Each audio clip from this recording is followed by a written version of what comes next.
This is Lon Winters with Graphic Elephants. This is Jimmy Lamp. This is Matt Vassallo with the RhinestoneWorld.com. And you're listening to the Two Regular Guys podcast. And you are listening to the Two Regular Guys podcast. Hosted by... My name is Terry Combs, RG, regular guy. And Aaron Montgomery. We're just regular guys having fun and trying to make a living in this really cool and exciting industry. I think we all want to succeed 100% of the time. Seek to understand before I try and make myself understood. Bring a ton of great information. Coming to you live from somewhere dark, dirty, and dank.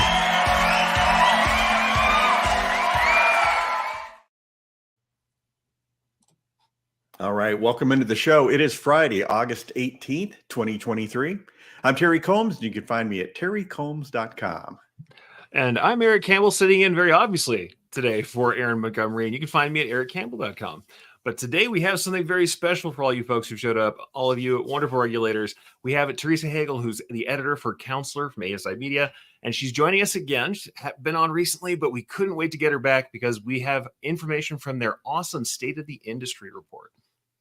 Always love this yearly show. There's always some nugget of like, man, I had no idea, you know. Well, I think we all kind of have feelings about how things are going, but they really get into the data and get us set up with a true understanding of what's going on. Yeah, facts, you know, facts make it important, you know. You don't need no facts. Sitting across as I am from a guy with a, armed with a degree in journalism, as we know, I'm sure you recommend that we look for some facts. Exactly. All right, folks. Also, make sure you stay to the very end of the show and get your helping of the secret sauce. We're back with tips, and today I'm the chef, and I'm going to be spicing up the segment with some quick tips about tracking down thread breaks in your embroidery designs. All right, but before we do that, let's get into some news.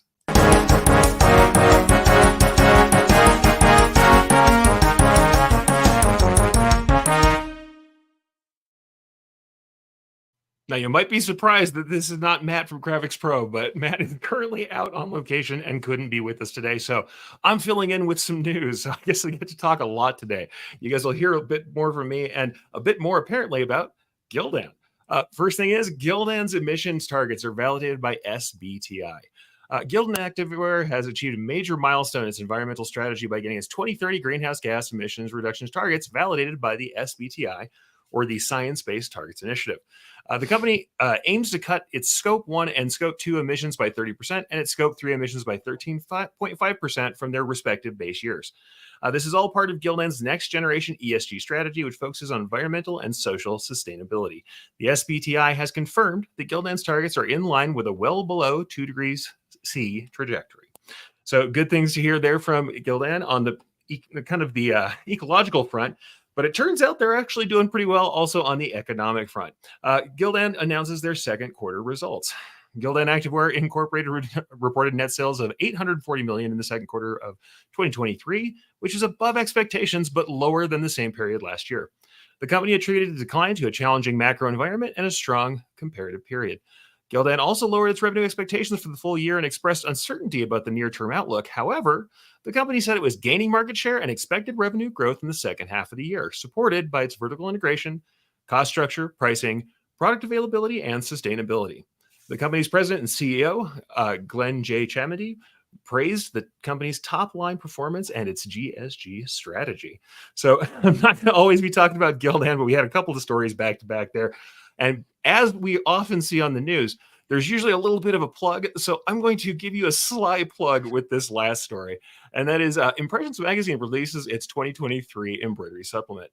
Impressions has released its 2023 embroidery supplement to help decorators grow their embroidery businesses, whether they are just starting out or looking to take their company to the next level. Specifics include everything from getting a handle on your company's digitizing services to understanding the ins and outs of backends and stabilizers, pricing, and 5 critical to-dos when launching a brand new embroidery business. I have it on good authority that you might recognize some of the authors featured, and there's my little bit of the plug. You can check that out at bit.ly/EMBSUP23, and we'll get those links in the show notes. We have some great articles there and some great information. And that was the news.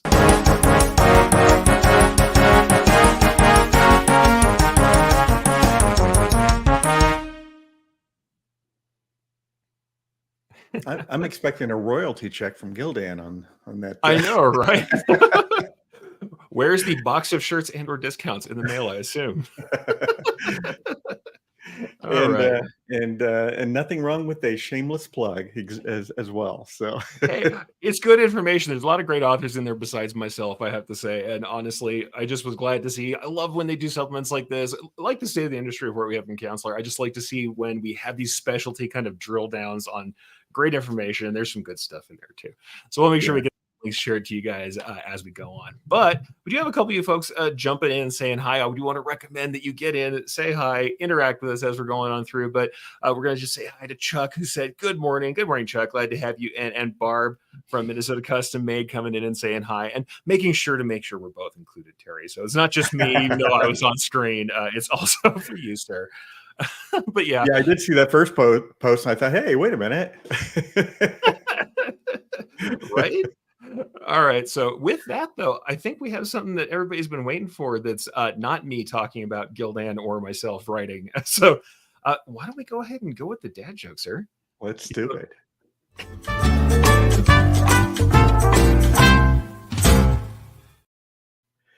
You know, I'm thinking about starting an entire series called of dad jokes called One Time in a Bar. So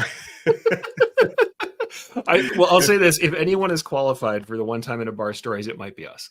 Okay, well here it goes then.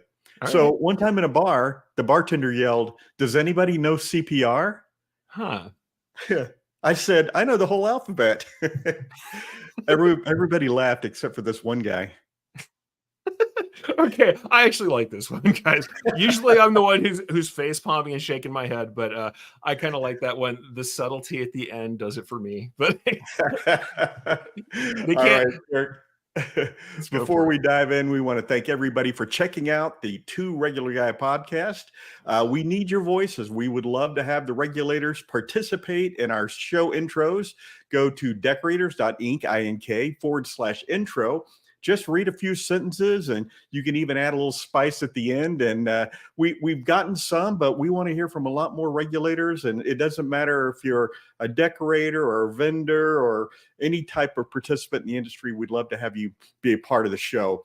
We are always looking for new guests. So if you or anyone you know would like to join us, go to calendly.com/2, the number 2, regular guys, to book a future episode, or email us at info@tworegularguys.com with your show ideas.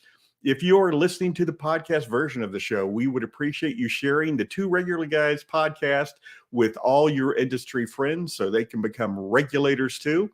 And we would appreciate you giving us a review on Apple Podcasts, Spotify, iHeartRadio, Amazon Podcast, YouTube Podcast, wherever you do your podcast listening. It'd be very helpful for us to go over there and give us a review.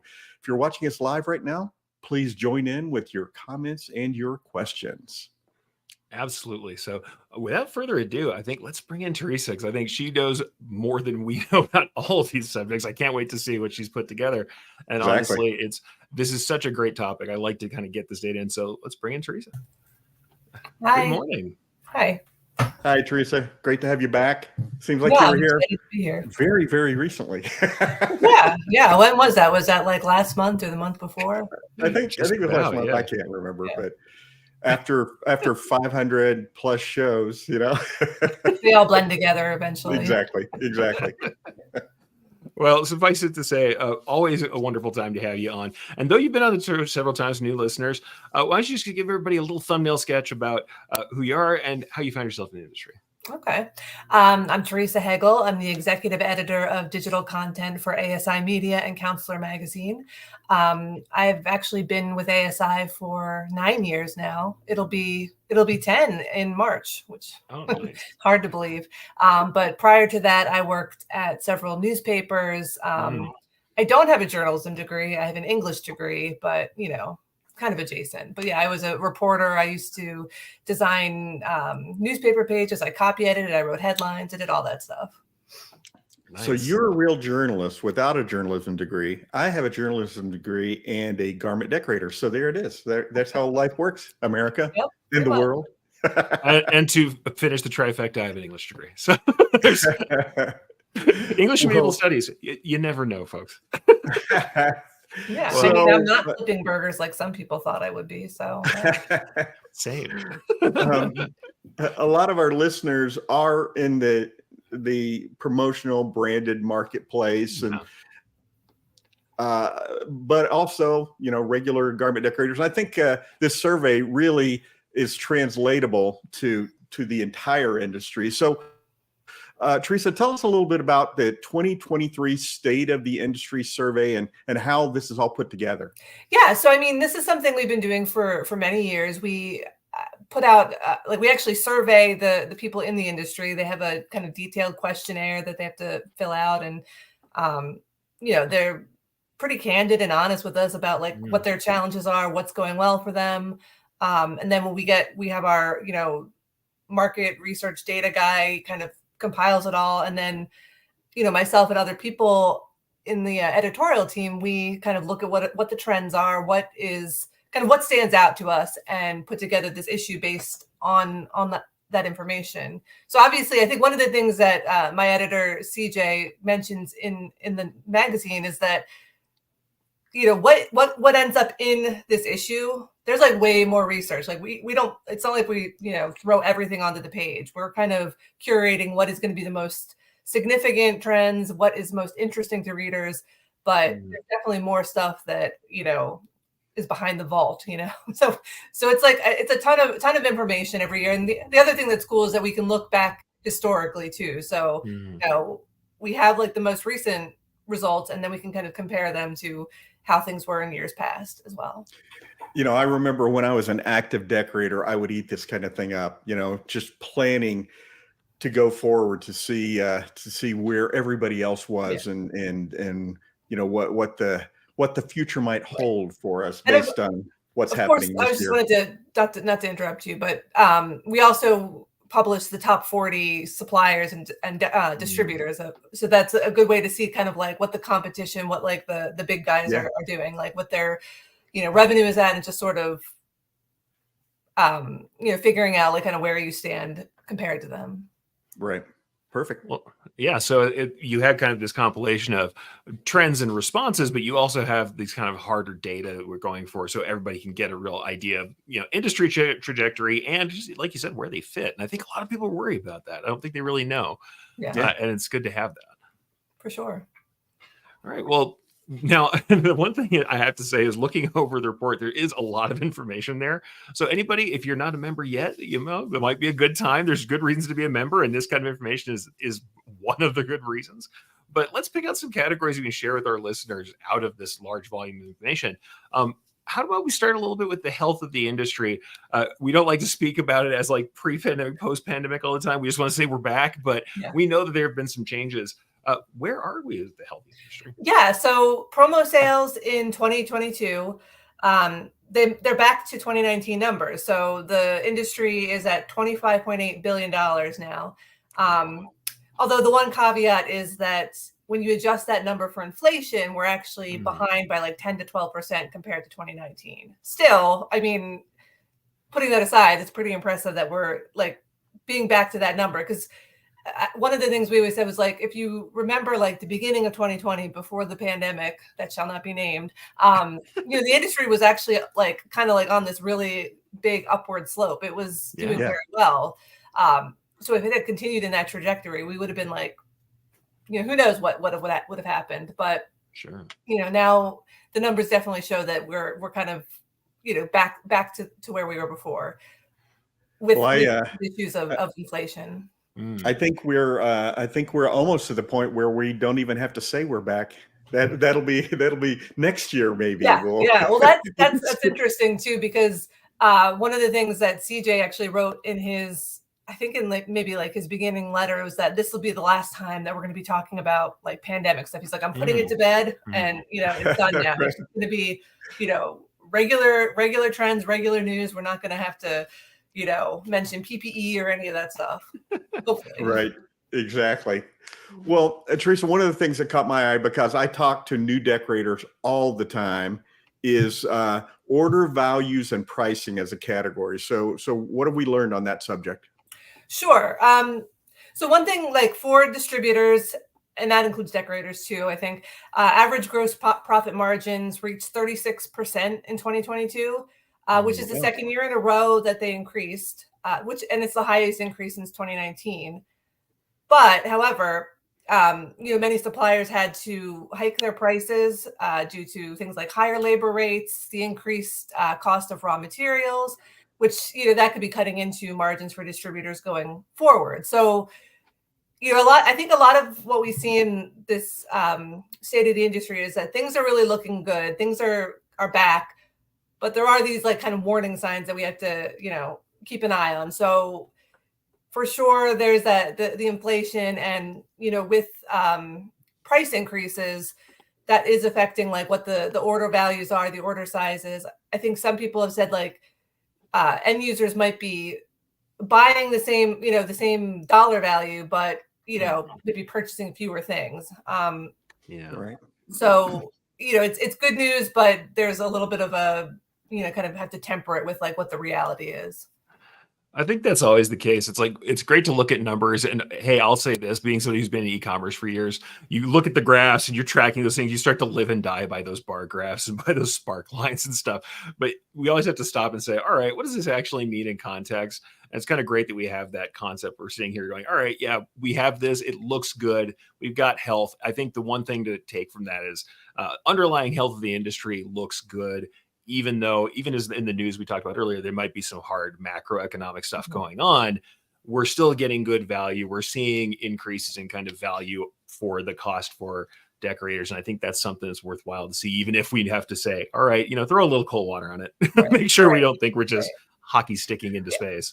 And then another thing too is that, so many of the distributors we talked to said that their clients kind of understand that there's going to be the price increases. They're not necessarily freaking out about, being charged higher prices. So there is some understanding going on. I think one person said that the apparel prices were like 20 to 30% higher. And that they did have a client who was like, oh no, we're not doing that. And then ended up, going to like a screen printer in like a garage somewhere for this big order. So that distributor was like, well, good luck to you. So I mean, like, there's always going to be those price shoppers who are like, well, I'll just take my chances. Not that there's anything wrong with garage screen printer, but if it's like a huge order. You're talking about all my students from my screen printing classes. Well, here's what I'll say honestly is like, we all have that price shopper. And I'm going to say this from a decorator with a little bit of experience with this, guys. If you've lost somebody who's a bargain shopper, just consider yourselves lucky, because they're always going to be bouncing from provider to provider. Exactly. If you have that person, that's probably one of those 20% of your clients that take 80% of your time and don't give back as much. That just is the case. Those bargain shoppers are always going to hop. There's not much for that. And I think too that people are more accepting of the higher prices because it's all around us. It's at the grocery store, at the gas station, at the hardware store. You see it all around. So it's no big surprise that in your own business you're gonna experience it as well. Right. And I think that one of the things people just have to remember is just to communicate with your clients, right? If you explain what's going on, like you're not just throwing a price increase without saying why you're doing that. I think people are more understanding if they understand that, things cost more for you too. So, you're trying to stay in business and you have to do it that way. I mean, sometimes you might like one of the things actually I think it was at ASI Chicago recently. We had a panel with a bunch of industry leaders and they were talking about price increases. And they said, sometimes, it's a good idea if you eat a little bit of that margin and then ask your client to do the same. So it looks like you guys are in it together. Yeah. Always a good way to do it. And honestly, what better time to get on board with so many of the kind of decorators are out there and experts are out there, and start pricing on value a little bit and make sure that you're putting your unique spin, your unique kind of corporate culture and abilities into this process. Some of those intangibles are easier to help with that value proposition, I think. Just one quick note before we go to commercial break. Sure. During that unfortunate period of a couple of years ago, it was kind of funny that. Right. Yes. Recent unpleasantness. We, when some people, price increases were starting to happen because of the supply chain, that sort of thing, I would get emails from manufacturers almost apologizing. We haven't had a price increase in 5 years. And so I think it's just has become accepted, and let's move forward and produce some product. Isn't that always the way? All right. So let's have a brief word from our success group, then we'll get back into the content. Hi, I'm Lewis Montgomery. I want to tell you all about my dad's new book, The Fundamentals of Business Success. He wrote it to help small business owners like you fall in love with your business. Hey, thank you, Lewis. Yes, that's right. I was just tired of watching these small businesses be overwhelmed, just struggling, and ultimately underpaid because they just didn't have a strong foundation to build off of. They were trying to create their business the way somebody else created their business, and they were never going to catch up. It's not just about making money. It's about having fun and building something you're truly passionate about. My dad's new book breaks down everything into a 13-step cycle with plenty of practical applications so you can start taking action right away. Grab your copy at OurSuccessGroup.com/FBS book. Whether you're just starting out or looking to spice things up in your current business, this book will become your guide. Don't miss out on your chance to get this book at the introductory price, only available at OurSuccessGroup.com/FBS book. I love that spot. That's so nice. Good job, Lewis. And you too, Right? Aaron. Oh, come on. We all know who's the talent, All right. So we were talking a little bit about pricing and kind of how we get value, stuff like that. But I think one of the things we should think about is where we're headed from here. And I want to talk about trends. So we know that this is a survey that's not just, we have a lot of apparel decorators, but there's also all the other promotional products that are out there. What does the survey tell us that people are buying now? So this shouldn't be a surprise to you guys, but the number one product is T-shirts. They're still number one. You know what? So they're at 17.1% as a percentage of overall promo product sales. And then drinkware is hot. Where is drinkware? Oh, number two. Yeah, 9.9%. So, I mean, these are things that are probably obvious, right? Because everybody needs T-shirts, and, reusable drinkware is everywhere. So, yep. PPE sales are way down. Not a surprise. And then the other thing, I think is kind of interesting. Flags and banner sales are up. And that is, so they're at 3.6%, which isn't huge, but when you compare that to 2020, they were at 1.6%. Wow. So that's a big jump. And the reason that we think that is because of the return of events and trade shows. Everyone needs their banners, their flags. They need to be, showing people we're back to business, we're open, we're doing, the thing. So I was just gonna say, drinkware is hot, flags are up. I like it. Yeah. Well, and honestly, I think you're totally right. I mean, it's the stuff where it's really awesome to see the numbers behind it, because we have this kind of evident feeling that it's going on. We see that events are back out. We're seeing more public events happening all the time. We're seeing people doing more promotional stuff that is in person. So the flags and banners make sense. Yeah. But to see that kind of recorded through, reports across the board is kind of cool. Oh, one thing that's kind of interesting about drinkware. So the percentage that drinkware's market share has increased since 2008, 94%. So it's really, the reusable water bottles, all of that, that's become so huge. That's really interesting. And when you talk about, flags and banners and return of events, I don't really know very many people who went back and dusted off their old trade show booth and things like that. Everything was new. When you go to the shows now, it's all new stuff. And I don't even know if at Equipment Zone, we still even have any of the old stuff, Yeah. I mean, everybody wanted a fresh start, I think. Right? Yeah, exactly right. A long enough time that, the old stuff, it's, dusty, it's old. It's we want something new. We want to start fresh. Yeah, exactly right. So, and certainly drinkware. I mean, anecdotally, everybody knows those people who are constantly, and hey, if it's any one of you folks, I'm not saying anything against you, who are walking around with the big water bottle at all times. It's logoed.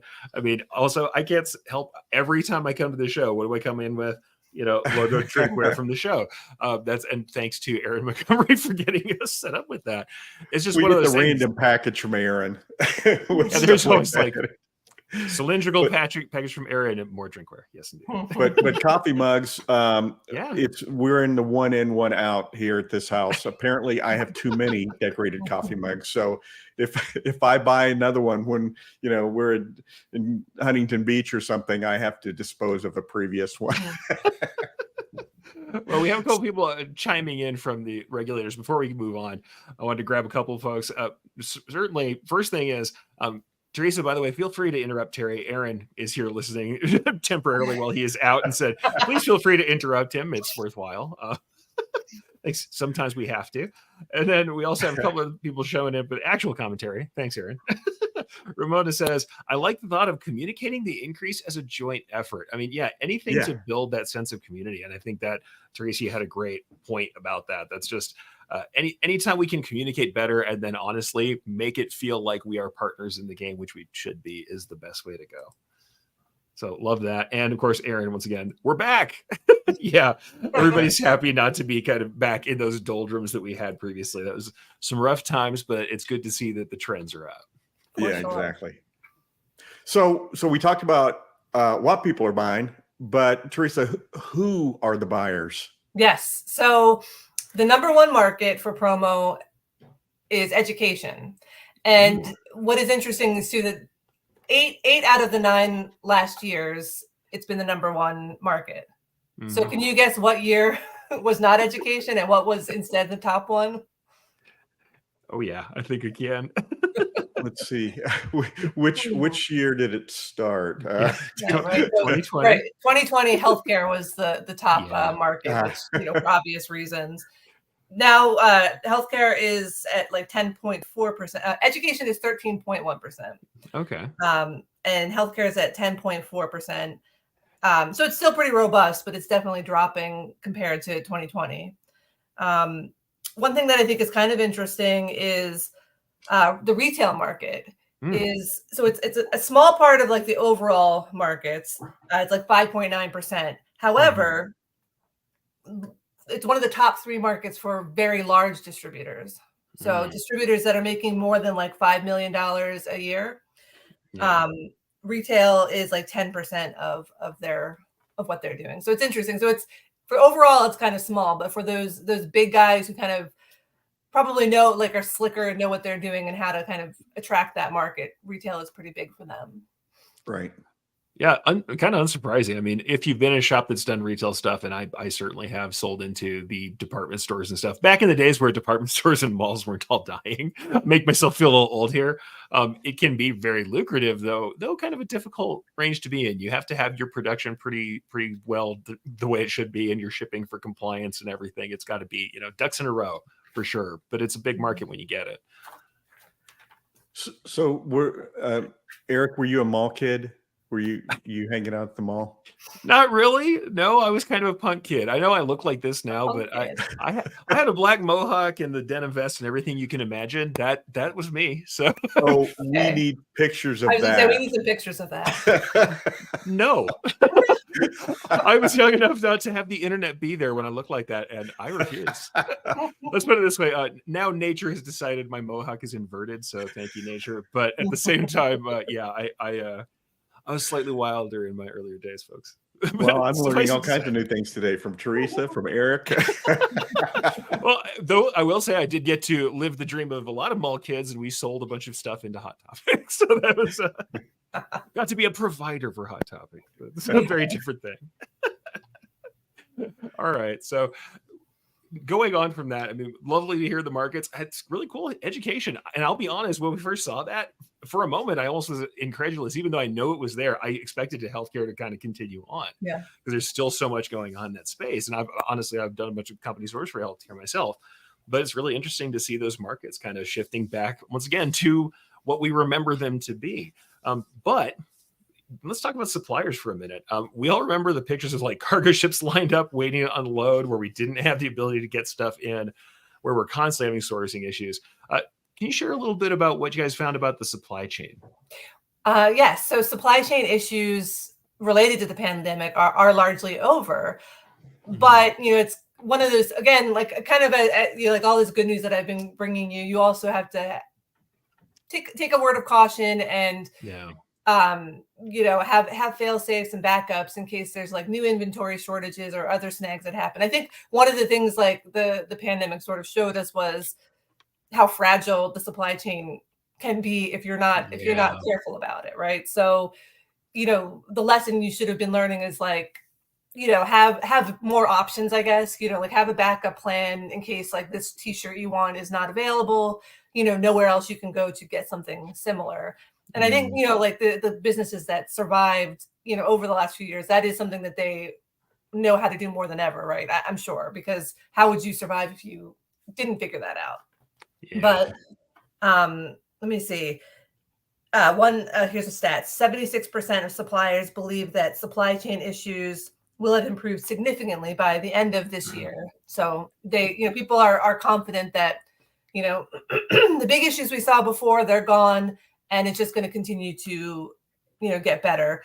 Also the people who are extremely concerned about supply chain disruptions, that percentage has gone way down this year compared to 2022. Like, in 2022, distributors, like 72% of distributors were extremely concerned about disruptions to the supply chain.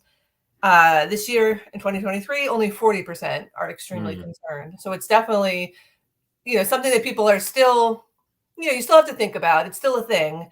And, I think another thing we see is like suppliers are looking to kind of diversify where they're getting stuff too, not just going to China. And I mean, that's especially true with t-shirts and cotton, right? Because, you don't know the whole, forced labor issue. You got to figure out where that's coming from. So I think you see a lot of like, I think was it Next Level, they kind of move, they're doing a lot more. They're like tracking like where the cotton is from with that Oratane, I think it's called.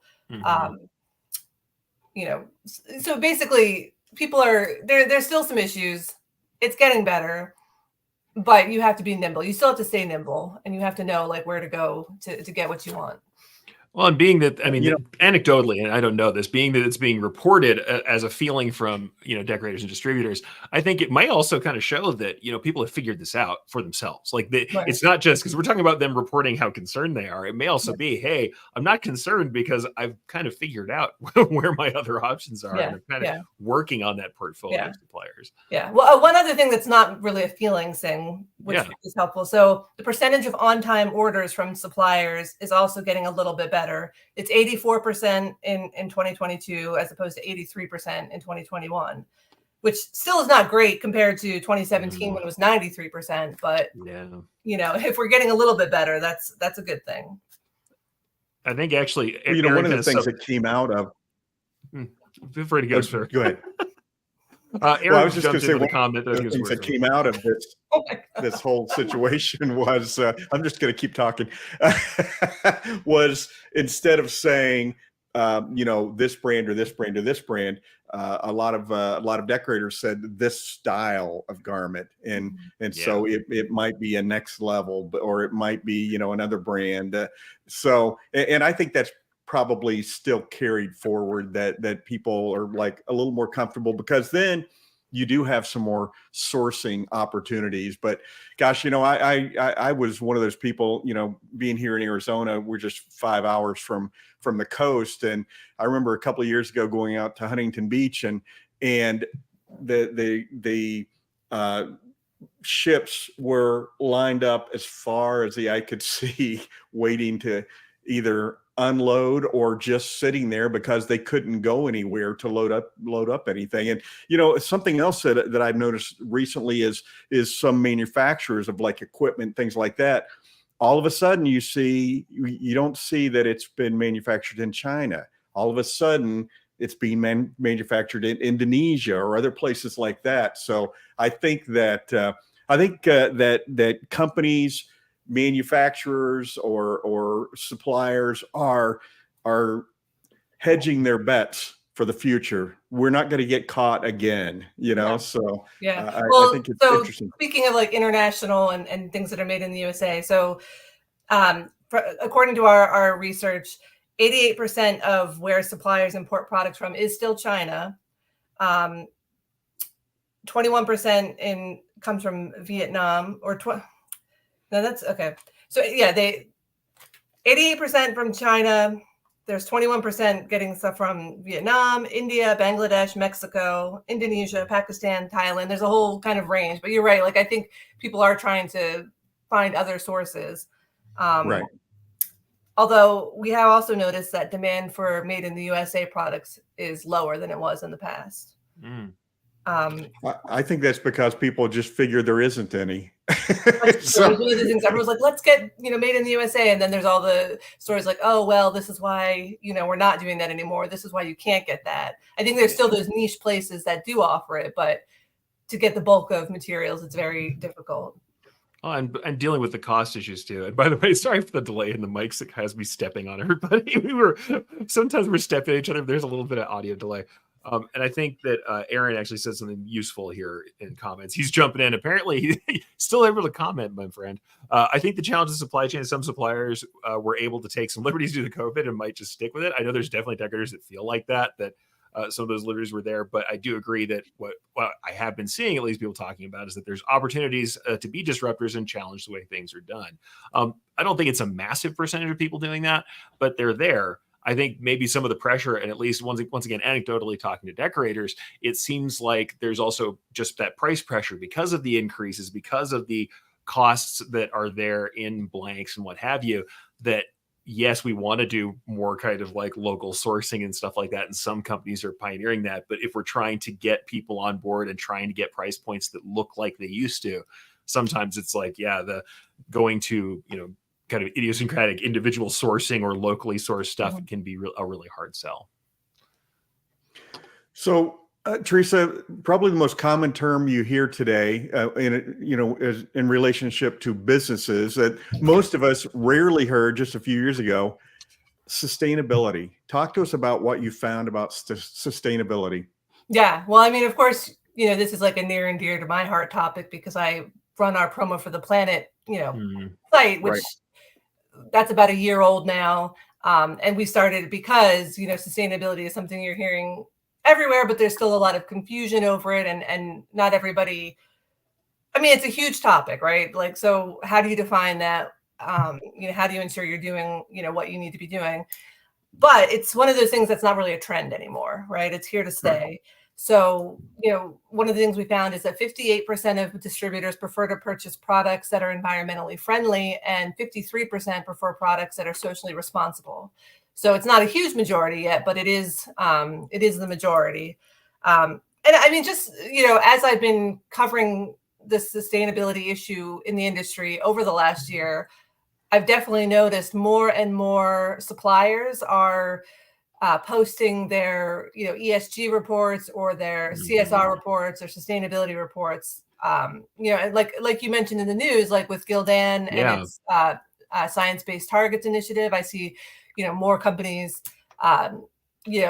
lot going on with that. There's more, more companies becoming B Corps, more companies, touting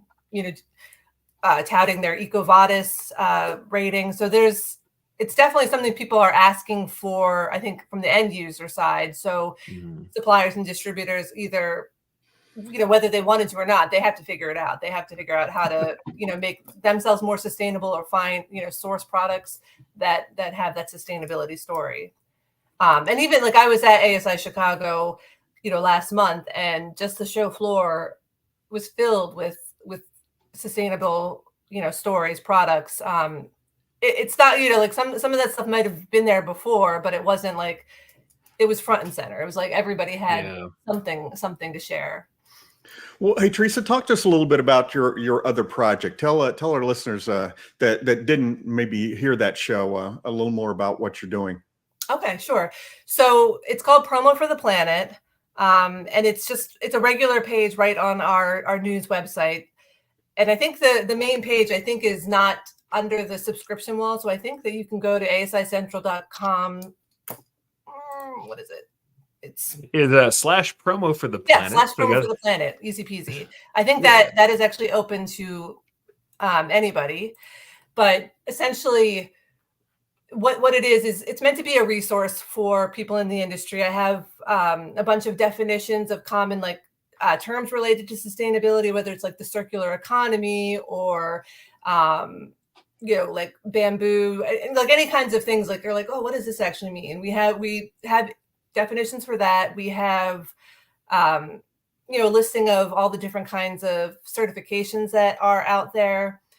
One thing that we just started recently is the do-gooders directory, which is a list of suppliers and distributors and kind of what their give back programs are, what kind of certifications they have.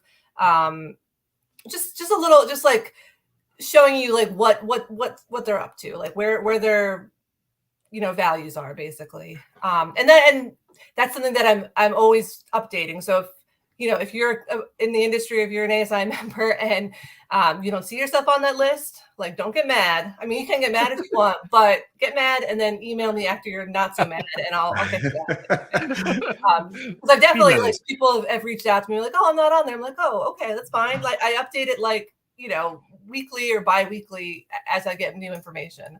But also, so there's the resource page, but I am also always writing stories. And as you saw at the top of it, there's like 3 new stories almost weekly, sometimes more. Like in April, of course, it's like every day there's some kind of green news to share.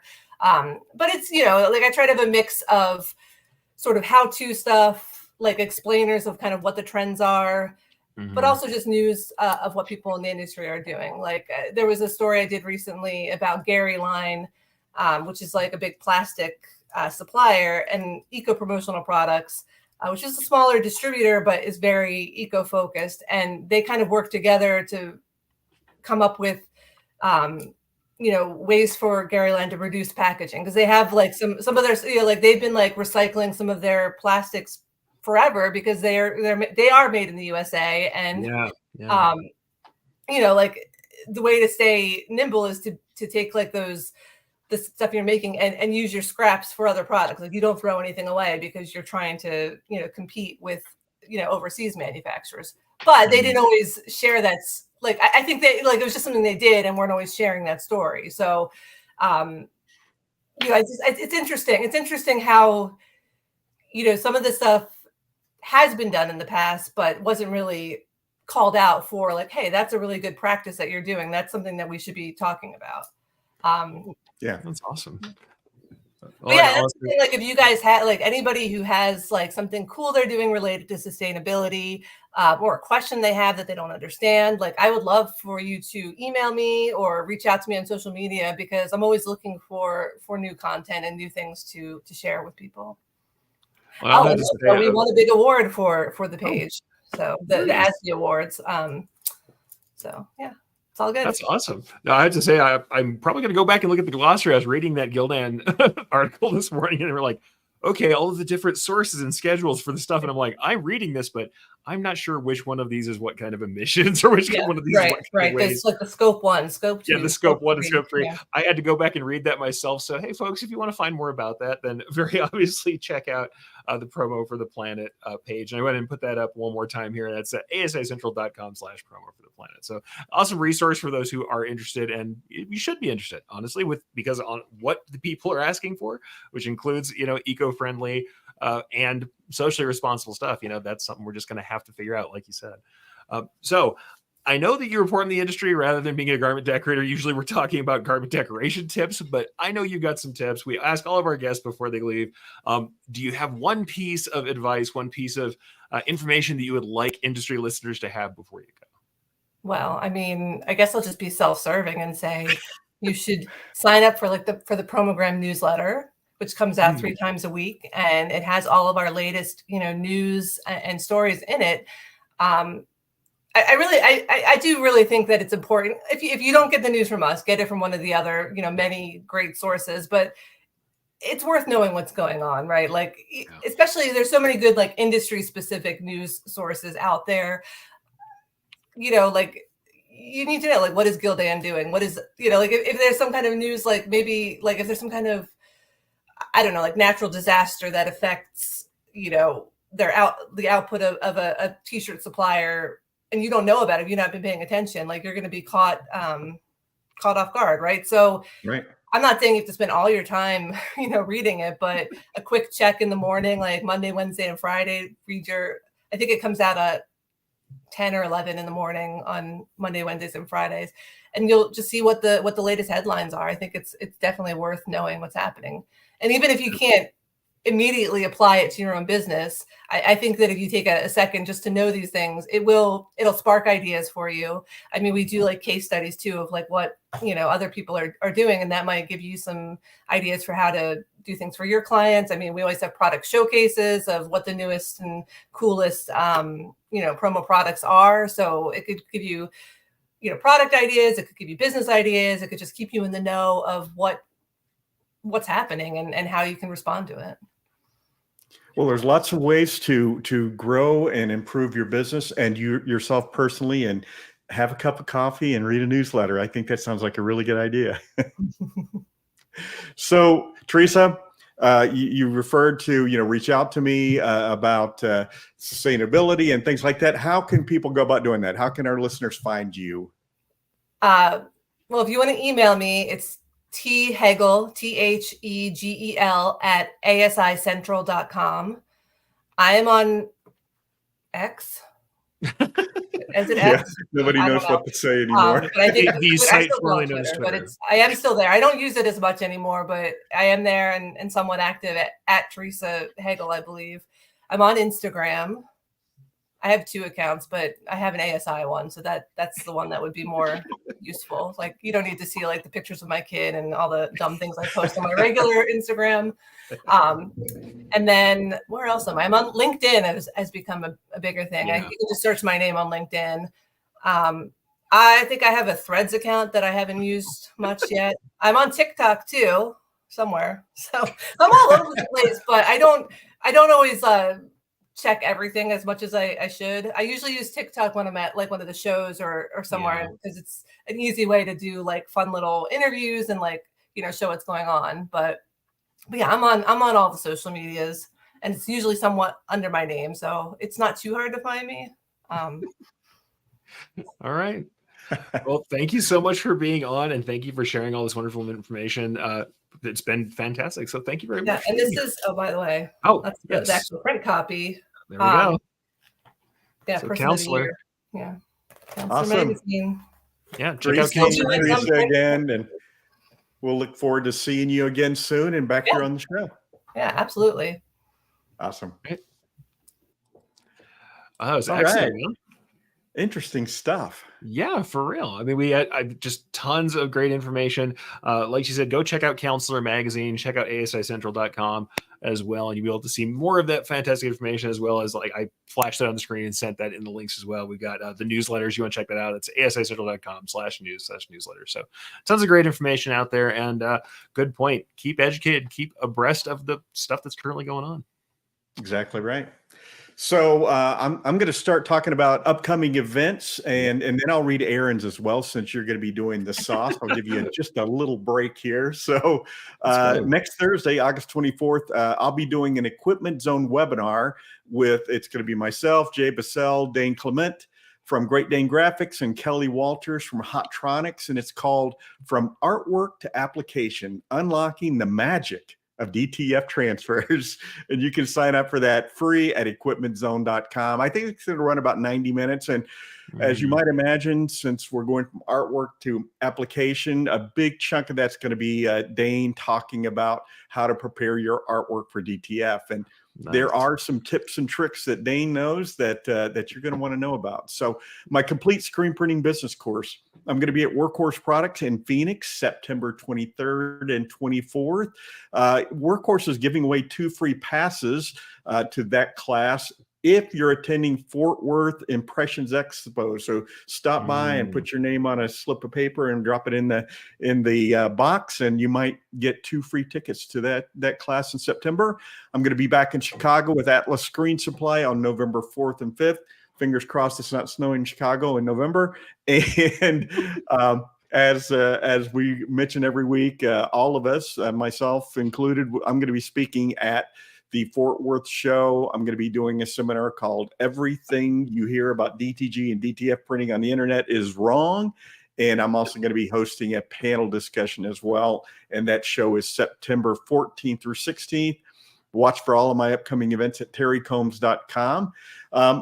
For Aaron says he's excited to be hosting a webinar brought to you by his friends over at coreltrainer.com, our friends. It's called Strategic Planning and Time Management. It's going to be August 22nd at 12 noon Pacific, 3 p.m. Eastern. And Aaron will be sharing his key strategies for managing your time effectively, working on rather than in your business all the time, and developing a plan. Go to oursuccessgroup.com/growth to register. Aaron's going to be also at Impressions Expo Fort Worth. He's going to be doing a workshop the day before the show opens up called Design, Print, Market, and the Magic Touch. Wait, hold on a second. ABC's Design, Print, Market, and it's going to be with Magic Touch, Corel Trainer, and Creo. And it's a full day workshop on September 13th. And you can find that at osg.link/ABCs. Yep. The extremely popular 5 Keys of Marketing workshop is happening September 18th through 22nd. He says they are going to help you build a 12-week roadmap and marketing plan that is catering to your business, not some marketing claim that only works for our business. This is about executing a marketing process so you can have the best fourth quarter yet and the guidance you need to build the plan. There's a full workbook and plenty of support. OSG members get this as part of their membership, but you can join in for only $79. Go to oursuccessgroup.com/5, the number 5, keys marketing.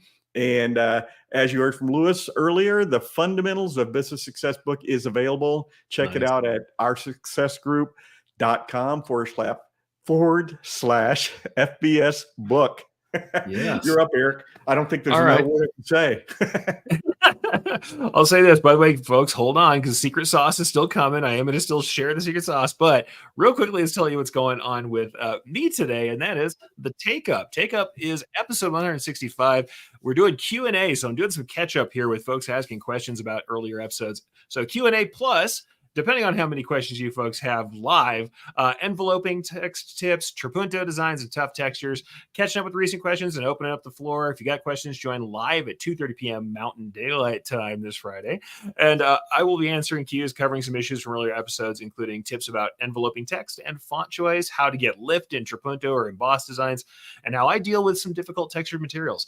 You can head over to ericcampbell.com and click the Take Up tab at the top to get the links and the playlists you want to get in with the rest of my reciprocators. But yeah, that's going on. And as Terry said, we're all going to be at Impressions Expo Fort Worth, and I'm presenting the presenting embroidery's value proposition. I say presenting twice right there. I need to really sharpen that up. But the session is called Presenting Embroidery's Value Proposition, where I talk about how we show the unique value of embroidery, stop apologizing for things it can't do, and start selling it on the things it does best. And I'm just going to kind of let you guys know on the back end. You guys know that I help and consult with stuff going on at the Impressions Expo, and there is exciting stuff coming in January. So if you're somebody who's thinking about going to Long Beach, start planning now. I see they are making moves and getting new speakers in. And even at Fort Worth, lots of new speakers, lots of new sessions, lots of good material. So Get out there and check that stuff out. And like I said, got to hear a little bit about what's coming up, and should be some exciting movements happening as we go. So keep your ear to the ground, folks. We're coming with some new stuff. I hate to talk about next year already.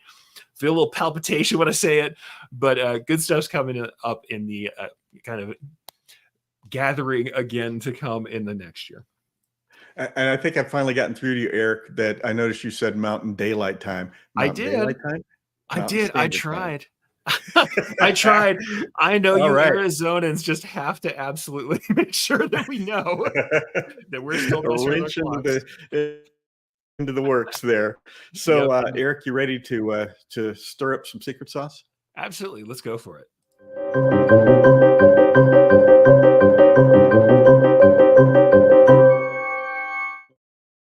All right, folks. So let's get into the secret sauce. This spicy number is about tackling Thread breaks. So how do we track down thread breaks in our embroidery designs?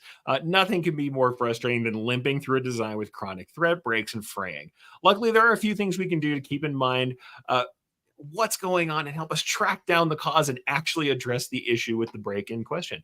First, we need to isolate what the problem is coming from the file. So the digitized file or something happening in the machine. It can be tempting to blame your digitizer, even though I am one. I know that that's tempting, but the truth is, unless your thread break is reliably happening in the same place in a design, the same area of the design on repeated runs, or in places where the design has excessive density, like too many stitches packed together or overly small stitches, there's likely to be a problem somewhere at the machine or with the materials instead of in the file. But do check for those things like overly small stitches and overly dense areas. And if it's always happening on a certain structure in the garment, sometimes it can be things like really thick seams on caps or on bags or things that might have other sorts of seams or equipment in the way. However, if thread breaks are happening throughout a design at random, different areas on a retest, it's time to track down some likely culprits that are on that machine and execution side, and we can isolate the issue with a few simple steps. First, start by just switching to another needle on your head, regardless of the color, especially if we've already got a ruined stitch out, and start running that same area of the design. If there are no breaks and the upper thread path for the original needle is clean and free of debris, damage, and scratches, then you might just have a worn or damaged needle. If you're in doubt, replace the needle. Many of us don't replace the needles frequently enough, definitely not in the recommended run times from the manufacturers, and it's something that's worth checking out.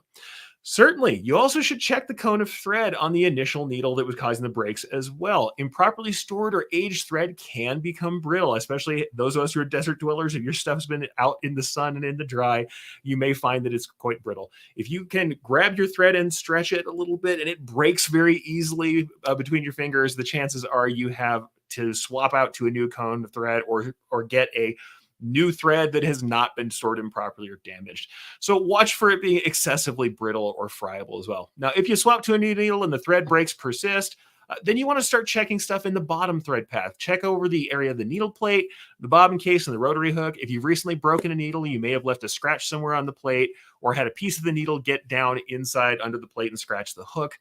So clean the hook, make sure it's lubricated, the things you should be doing anyway, but check for scratches. Some scratches may not be immediately visible, but can be felt or they might catch if you run your fingernail across the hook in an area that you're concerned about. If you have scratches in the thread path through the needle plate of the hook, they'll need to be polished out with an emery cloth or emery cord if that's what's catching and causing these breaks. Also, it's always a good time to check out that bobbin, the bobbin case. Swap the bobbin anyway, just to make sure the cost is minimal compared to the cost of thread breaks. And check out the case. Sometimes you can have a bobbin that is hanging, especially cardboard-sided bobbins. If your bobbin case is out of round or the bobbin itself is somehow either damaged or malformed, when it hangs, we can get tension issues and even occasionally breaks from that as well. All in all, the right call is to check over the thread path from the top to bottom and take excessive breaks as a hint to check the condition of all those places that come in contact with your thread. Check for proper tensions, give a thought to the last time you replace these potentially offending needles, and realize that a little maintenance goes a long way towards efficiency. So thank you for listening, and I hope you enjoyed the sauce.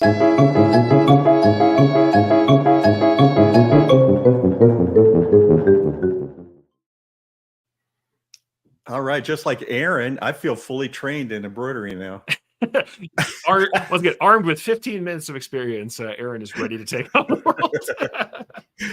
Well, you probably didn't get a chance to see it, but Aaron did just send us a photo of him in the car watching the show on his phone. So, Aaron. I see. Hey, at least he's not like currently driving anywhere at high speeds. Watch the show on his phone. That makes me feel a little bit better. But thanks for joining us, sir. It looked like he was in the back seat, so Lewis must be driving. You never know. All right, so we come to the close of another show. Once again, we got to thank Theresa Hegel for sharing the state of the industry information. Great stuff coming out of Counselor and ASI, and I really recommend you guys check that out for yourselves if you get a chance. All right, and thank you, Eric, for guest hosting yet again, and at the same time pushing all those buttons, turning all those wheels, make this thing happen. Hey, try as best I can. I missed a couple buttons. I may have misaligned a couple wheels, but I think we got through it all right. Sometimes I feel guilty because whenever you guys switch out, I still just sit here. Hey, we all know who the talent is. I know I say that often enough, but we all know Terry just has to show up and be Terry, right? All right. So next week we have Abby Clark coming in from Terrence Breaks Best, and she'll join us to talk about what she hears from her customers. So once again, a kind of ear to the ground show next Friday, which, wow, I love that. We're really getting kind of the reports from the field, and there's really nothing more important, I think. Exactly. I love that. So until then, I'm Terry Combs. He's Eric Campbell, sitting in for Aaron Montgomery. And that was the Two Regular Guys. Here we go. We're out. Awesome. Thank you for listening to Two Regular Guys. Check out our website at tworegularguys.com. That's the number 2, regularguys.com. You can also interact with us over at our Facebook page, facebook.com/tworegularguys, or send us a tweet, twitter.com/tworegularguys. And we have a YouTube page. You can find all that from our website, tworegularguys.com. Thanks for tuning in, and we look forward to spending some time with you again next week.